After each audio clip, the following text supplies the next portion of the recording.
এই শাকিরুল, কই তুই? জি ভাই।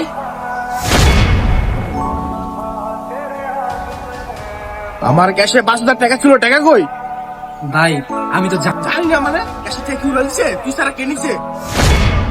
ভাই বিশ্বাস করেন ভাই, আমি সত্যি বেশি তো জানি না ভাই। বিশ্বাস না? হ্যাঁ,